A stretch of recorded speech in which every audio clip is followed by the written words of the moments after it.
Hey, what it do, sports world, and welcome to the Real Untouchable Podcast, man. As y'all can see, I got a great new, I got a new little video. It's gonna keep getting better and better. I keep trying to tell y'all it's gonna get better and better. I got another video that's getting ready that they're making right now that they supposed to have got to me today, but it never got to me. Actually, they just sent me an email and I got to tell them, I paid first delivery, so they need to send me that video. But these right here is gonna be what I'm gonna be having on at the beginning of my videos. And then I'm gonna put a little, I'm trying to get somebody to record an intro for me, an intro song for me. And then, like I said, it's gonna get better and better. But hey, make sure y'all tune in to the YouTube channel. Hey, also make sure y'all hit the like button, the subscribe button, and the share button. And I want to talk about in this short segment. It's not gonna be a long segment. I just want to talk about why I feel that Sebastian Fundora will not face Terence Crawford next or even in the near future. I'm gonna tell y'all why. Listening to Fundora's trainer and his promoter tells me one thing. This team right here is going to try to hold the WBC belt hostage. They do not want to fight nobody that they feel that can beat Fundora. They are going to try to maximize his, with his belts. They're trying to maximize it to the full potential that they can get. Because when you listen to his promoter talk, he's basically saying that Terence Crawford is not a big name. Now, Terence Crawford is the best fighter in the world. Terence Crawford is the best fighter in the world. Okay? And then you want to say that he's not a big name? You want to say he's not going to sell? Honestly, I feel that Terence Crawford is a bigger draw than Errol Spence. I think the Errol Spence fans has got us thinking that he's a bigger draw. Everybody want to talk about the numbers. Honestly, I think that Terence Crawford is a bigger draw. And I'm going to tell y'all why he's a bigger draw. Because he's a knockout artist. He's knocked out. He knocks people out. He stops people. That's what he do. He destroys you. That's why I think he's a big draw. Why you think that Tank is a bigger draw than Devin Haney and all these other dudes? Because Tank is a knockout artist. Same thing, just like I was sitting there arguing with a guy on YouTube today. He said that, actually Blue Blood Sports. He said that, I think Blue Blood Sports, I honestly feel like this dude right here worked for Devin Haney. That's just my opinion. Maybe I think he worked for Bill Haney. But anyway, now he said that Devin Haney is taking 45% while he's giving Ryan Garcia 55%. Make sense to me. Now you want to shortchange Shakur Stevenson and Tank, but you want to give Ryan Garcia, and I'm going to tell y'all why. Just like I told the guy on YouTube. I said, you got to think about it. Of course he's going to give. Same thing with Kambosos. He gave Kambosos more because why? Kambosos is not, he's not a threat to him. He knows with his boxing talent that he can come in and he can dominate Kambosos. Same thing with Ryan Garcia. He don't see Ryan Garcia as a threat. Think about it. This dude just said the other day, Devin Haney, he said that Ryan Garcia is a C- play. He's a C- fighter. But you fighting him though, and you giving him 55%. So you telling me you're gonna give a C- fighter 55% of the revenue? You're gonna give him 55%? Think about that. Because he don't look at Ryan Garcia as a threat. Tank is a threat. Shakur Stevenson, those are threats. He don't even look at Teofimo Lopez. I honestly feel like Devin Haney thinks that he can beat the brakes off of Teofimo Lopez. But Ryan Garcia, but Tank and Shakur, no, those are two fighters. And Bill Haney can say what he want to say. He can sit there and be like, "Oh, we offered him." I don't think they offered him 55%. I don't think. And think about this: Ryan Garcia ain't even got a belt. Ryan Garcia just got knocked out in his last fight. So if I'm Tank and you give him 55%, I might want 60%.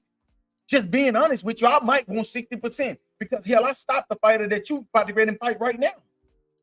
And depending on how he beats Ryan Garcia, say like he comes into this fight and he barely beat Ryan Garcia. Let's just be honest. If you barely beat him and Tank knocked him out, yeah, Tank. If I'm Tank, I want 60%. Hell, I might even want 65%. Because you didn't stop the fighter that I knocked out. I made quick. But let's go back to Sebastian Fundora, man. I got sidetracked for a minute. I wanted to get on. I got another episode that's getting ready to drop as well, talking about Canelo, why I think Canelo is the biggest duck in boxing right now. And I'm gonna call him out on the BS that he said a few days ago about he fought this Smith. He fought Callum Smith. He fought against Austin Trout. He fought against Miguel Cotto. Now, Canelo, Floyd Mayweather gave you an opportunity when you didn't deserve it. Floyd Mayweather gave you an opportunity when you had only fought, you had basically beat up C level fighter. Let's just be real about that. Yeah, you beat Austin Trout, but let's just be honest. You really hadn't beat nobody. Did you beat somebody a Boo Boo? Did you beat somebody a Boo Boo's caliber? No. You beat Caleb Plant, but look at the way the Benavidez beat him as well. So you telling me that he don't deserve a fight? Okay, if he don't deserve a fight with you, then that means you never deserved a fight with Floyd Mayweather. Because honestly, Boo Boo was one of the most avoided fighters until David Benavidez fought him that I had seen since Andre Ward. The fighter that you fighting right now dodged everybody. Anybody that he felt that can beat him, he dodged him. But you feel like he deserves a chance. Tell me who this dude is. Tell me why this dude deserves a chance. But listen, okay, now let's get back to this. Now, Sebastian Fundora, this is what I don't understand. Now, you sat there in that press conference and you talked all of that BS. You said that Terence Crawford would be next because he's the best in the world, which he is. But then your promoter and your trainer come out and said that Errol Spence is a bigger draw. And then your promoter continued to just make you look bad. You look worse and worse by the day. Every time your promoter opens his mouth, it makes you look worse and worse, honestly. Because now, first he said that they're gonna give the next fight will be against Errol Spence. Then he slept on it. He said, you know what? I woke up and I said that Tim Tszyu deserves a rematch. Because you want to know why? Honestly, I don't even know if Fundora not coming back to at least October, November time frame. Then he gets on there a few days ago and say that, well, I'm not going to even talk about Terence Crawford right now. And the interviewer was like, why? He'd be like, because my fighter right now is injured. So why would I even talk about, you know what I'm saying, even fighting against Terence Crawford? You know, why would I even negotiate with Terence Crawford knowing that my fighter won't be back until October, November? So you're telling me that you don't want to even bring up Terence Crawford's name? You don't even want to talk about him? You don't even want to talk about fighting him because your fighter not coming back until October, November? Come on, dude, be real. And honestly, I don't even think Fundora is going to fight against Tim Tszyu next. I think that Fundora is going to take on somebody with even less risk than Tim Tszyu. I think that he might go out and try to fight somebody that he know he's going to beat. And it won't surprise me if he fight against two fighters that don't have a name because he want to maximize this WBC belt. Because to be real with you, I think that Fundora, and this is right here what I told the guy today. I said, man, to be real with you, honestly, if Erickson Lubin actually listened to what his trainer was telling him, he could have beat Fundora. He actually dropped Fundora. So if Erickson Lubin drops Fundora, just imagine what Terence Crawford would do to him. Terence Crawford will destroy Fundora.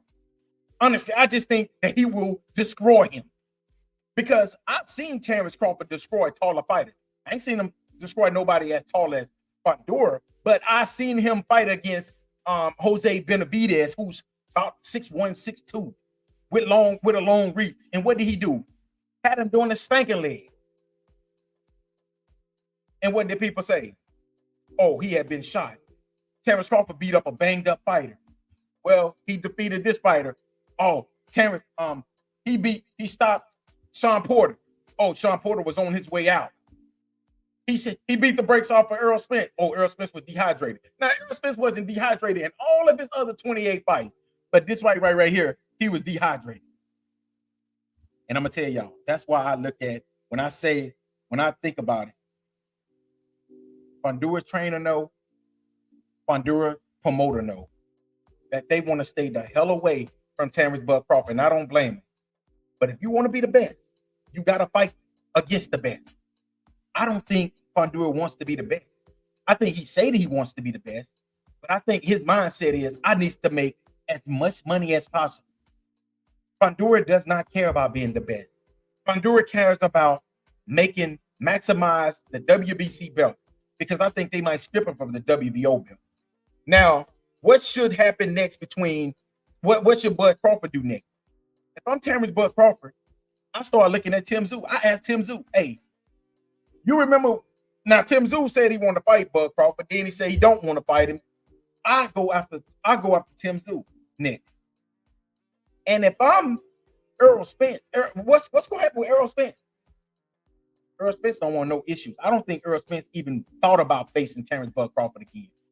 And I think honestly that's why. And then I'm hearing people saying that Errol Spence is going to train with Bozy down there, Bozy Enos and Boots Enos.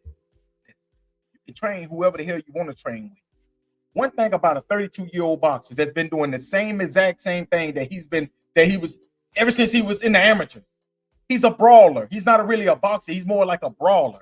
And if you go in there and you become the bully, then what's his next move going to be? It doesn't matter who you train with, Errol Spence. You can train with whoever you want to train with, but you need to stay away from that guy. Bud Crawford, you need to stay the hell away from him. And that's a win. That's why I was telling somebody yesterday. If he stays away from Terence Bud Crawford, that's a win. I give him a win for that. That's Earl. That's a win for him. That's 29 win. That's his 29th win. Stand the hell away from Terence Bud Crawford, because if you go over there messing with that dude again, it might be worse than it was the first time. You can train with Boots Enos. You can train with Enos Boots. You can train with some working boots. Don't matter. Because if you go over there messing with that guy, you're going to be, well, I wish I had a picture. I'll post a picture and show y'all how Errol Spence was looking after that fight, looking like Martin. That boy was lumped up. I'm talking about looking at his son looking at him, thinking like, God damn, look at my dad. And that's right there why I keep saying, stay away from that guy. That's why Fundora, the worst thing that Terence Crawford did is what he did to Errol Spence.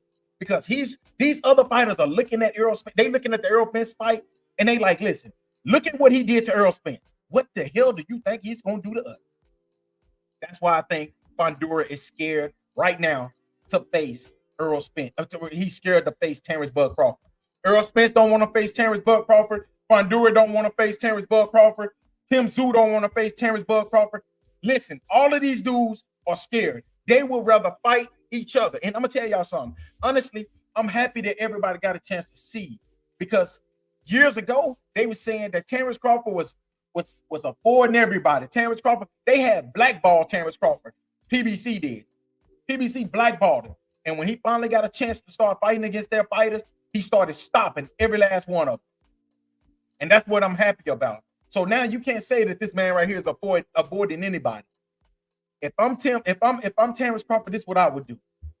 What belt is vacant? Let's put those two belts on the line. I think the WBO and I think it might be the IBL. Both of those belts are going to be vacant. Bring your ass out. Excuse my language. Bring your butt out. Who am I talking about? Charlo. Bring your butt out. I'm about to beat the brakes off of you like I just did your homeboy. And then if I go ahead and do that, and if he can go ahead and do that and stop Charlo, destroy Charlo, beat Charlo, whichever one he does, now he's in control. I don't need Fundora now. I'm the unified champion at 154.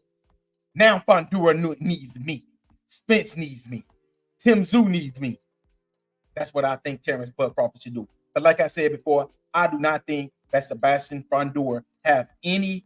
I think he's gonna look the other way than looking over there to Terence Bud Crawford. I think in October, November, December, shit, it don't matter, 2025, 26, 27. I do not think that he has Terence Bud Crawford in his future. I do not think that he have him in his future plan. That's just my opinion. And that's right there, just listening to his promoter and listening to his trainer. They wants to keep their fighter away from that guy. And I don't blame them. But if you want to be the best, you have to fight the best. And Terence Bud Crawford is the best of his era since Floyd Mayweather. And I want to talk about sometime next week, I'm going to come back on and I'm going to talk about what Floyd Mayweather said. Floyd Mayweather, what he said about Terence Bud Crawford, even though I think that it was a bunch of BS. But I think, like I said, I'll come on there next week and talk about that. But until next time, y'all have a great week. Hey, thank y'all again for listening to another great segment of the Real Untouchable Podcast with me, Ray Diggs. Hey, make sure you all hit the like button, the subscribe button, and also the share button as well. And make sure y'all be safe this weekend, all right? And if you got anything that you want to give away, make sure y'all take it to the nearest Goodwill or to a homeless shelter, man. Because hey, like I tell everybody, we all needs help in this world, man. Until next time, y'all, peace.